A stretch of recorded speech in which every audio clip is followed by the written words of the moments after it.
How do you leave 6 kids alone in a house with a fire burning? I'm still shaken thinking about it. A few years back, I visited my cousin Emma's place with my mom and my 2-year-old son, Lucas. Emma's got 10 kids. Yeah, 10. And she's obsessed with babies. Like, loves them. But once they hit around 3, it's like they don't exist to her anymore. She and her husband, Michael, haven't held steady jobs in forever, close to 20 years. They live in a decent house, fully paid for by the state, and she homeschools the kids. I put that in quotes because, well, you'll see why. We pulled up to their place, a 2-story house in a quiet neighborhood. It wasn't a dump, but it had this chaotic energy, bikes and toys scattered everywhere, weeds creeping up the yard. Emma greeted us at the door, all smiles, cradling her youngest, a 6-month-old named Harper. The older kids, ranging from about 4 to 16, were running wild outside. Her husband was nowhere to be seen, probably off with his buddies like usual. Emma's always been scattered, but I figured she had it together enough to manage her crew. I was wrong. Inside, the house smelled like stale laundry and burnt toast. The living room was a mess, blankets, toys, and random dishes piled up. A fire was crackling in the fireplace, which seemed cozy at first. Emma offered to watch Lucas, while Mom and I hung out with the older kids outside. I hesitated but thought, she's got 10 kids. She can handle one more for an hour.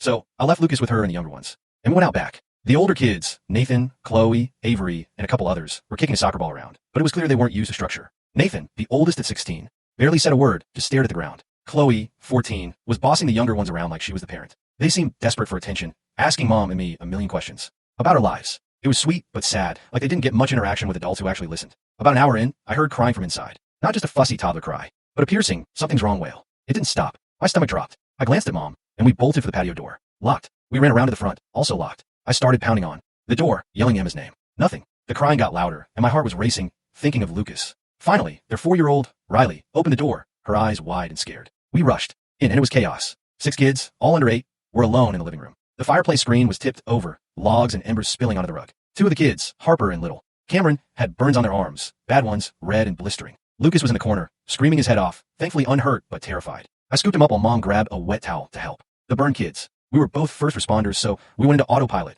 assessing the damage and calling 911. And where was Emma? Gone. She pulled into the driveway 10 minutes later, acting like nothing was wrong. Turns out, she left right after we went outside. Michael needed cigarettes delivered to his buddy's place, so she just locked the kids in the house with a fire going and took off. I was livid. When we told her what happened, she had the nerve to yell at us for calling EMS instead of just cleaning them up. She even tried to shove Mom, screaming that we were overreacting. I had to physically step between them. The paramedics came, took Harper and Cameron to the hospital, and the police got involved. That day was a wake-up call. I knew Emma's parenting was shaky, but I didn't realize how bad it was. The state had been called on them before, multiple times, apparently, whenever the kids went to public school. That's why she homeschooled. It wasn't about education. It was about keeping the authorities out. A couple years later, the state finally stepped in and took all 10 kids into foster care. And you know what? They thrived. Nathan started playing soccer at school and made friends. Chloe joined a drama club and lit up when she talked about it. Even the little ones like Riley and Cameron started reading and socializing. Like normal kids. They were happy. But then, Emma and Michael fought to get them back. And they won. The state's obsession with keeping the family together won out over the kids' well-being.